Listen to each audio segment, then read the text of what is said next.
So, nasa na po siya. So, yan.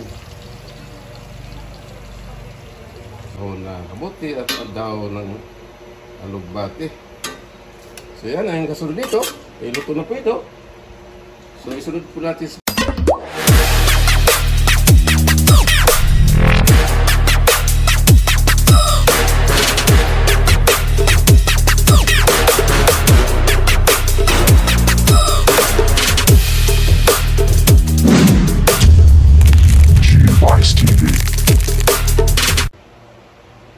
What's up mga guys? Magandang umaga po sa lahat. Welcome to the Ronald's Home. So ngayon po ay araw ng Miyerkules. So diyo po natin sa ating araw-araw na nabuhay. So narito na naman tayo sa kusina at meron na naman tayong lulutuin muli. Ang ating lulutuin ng ngayon ay napakasimple lang. Wala po tayo nabiling ibang isda. So ito ay nakita ko dito sa talipapa. Itong sariwang yellowfin. So ang tawag sa ating lulutuin ngayon, sinabawang yellowfin or tinulang yellowfin. So yan ang yellowfin, yung ulo ng yellowfin. Tapos yung atong laman ng yellowfin, ibubukod po natin yung ating piprituhin. At itong ulo, yung ating sasabawan. So ito mga sangkap natin gagamitin.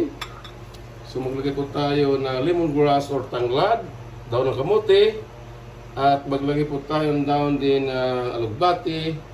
At maglagay po tayo ng luya, siyempre, at kamatis, at yung sibuyas, at siling haba, at maglagay po tayo ng pamintang durog, at yung pesos or patis, maglagay po tayo. So yan po, naka-prepare na po. So nabagay inaantay natin, tayo na magsimula magluto. So yan, nagpakulo na po tayo ng tubig sa kawali. So ilagay na natin itong luya.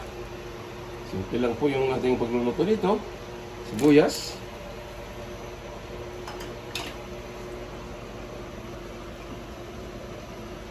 Kamatis.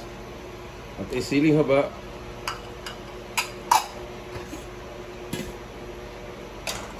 At yung tanglad. Ilagay rin po tayo. So, antayin natin kumulo. At ito, pamintang durog, maglagay rin po tayo.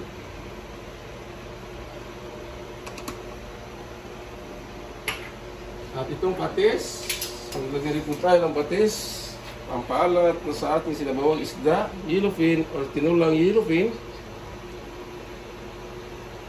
Yan. Para magiging maalat yung ating tinulang yellowfin. Maglagay po tayo ng patis. So magdagdag naman po tayo ng asin. Kung ito na may kulang sa alat. So ayan po natin kumulo yan. At kapag kumulo, isunod na natin isdang yellowfin. So yan, pakasiling luto lang po natin ginagawa. So yun, titingnan natin yung ating niluto ng sangkap sa ating sinabawang isdang yellowfin. So ito na, ang bango na niya, ang bango ng tanglad. So kumulo na. So ilagay na natin itong mga ulo at buntot ng ating isdang yellowfin. Ang laman nito ay ating piprituhin.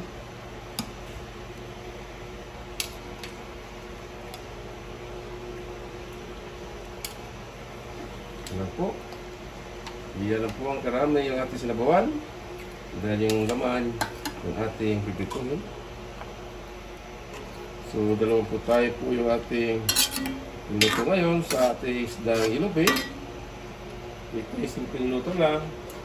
Masustansya ito dahil walang kolesterol. So, ayan. So, hayaan na natin siya kumulo muli. So, tatakpan natin muli bago natin ilagay yung mga dahon ng kamuti at alugbati. A few moments later. So yun, titingnan natin muli.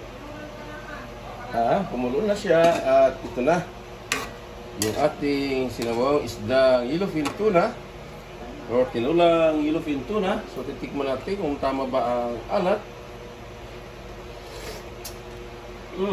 Sakto lang. So maglagay po tayo ng Ajinomoto para lalong sumarap yung ating sinabawang yellowfin tuna. So yan. Ito.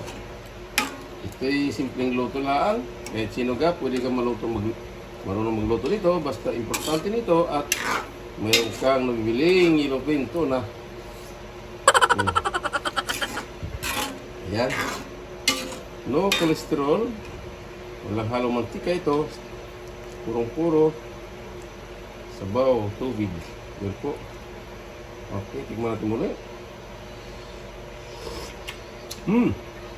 Malasa na siya.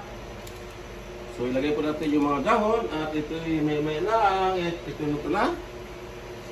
At isunod po natin sa pagprito yung laman nito. Dahil ulot-buntot lang po yung ating sinabawan.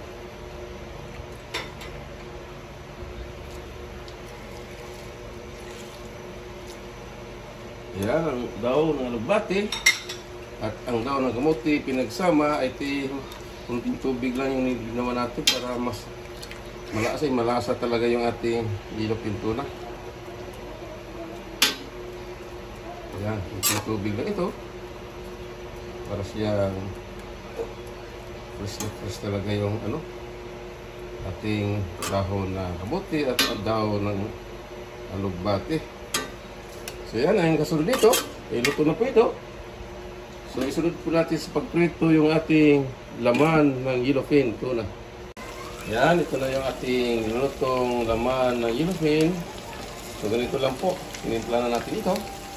Ganito lang simple luto nito. Hindi natin pwedeng tustahin. Masarap na ganito lang luto nito dahil dinamnam. Yan, luto na po ito.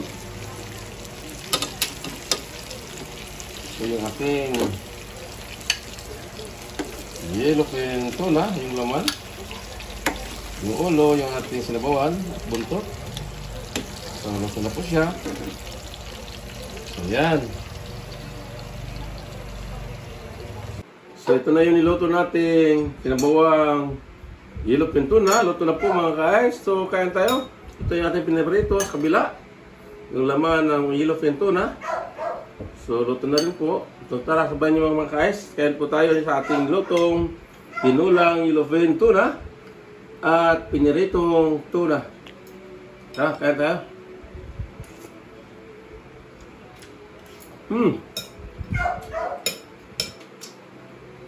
Yan.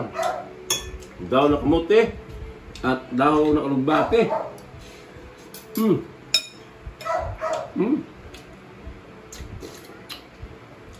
Sarap nito.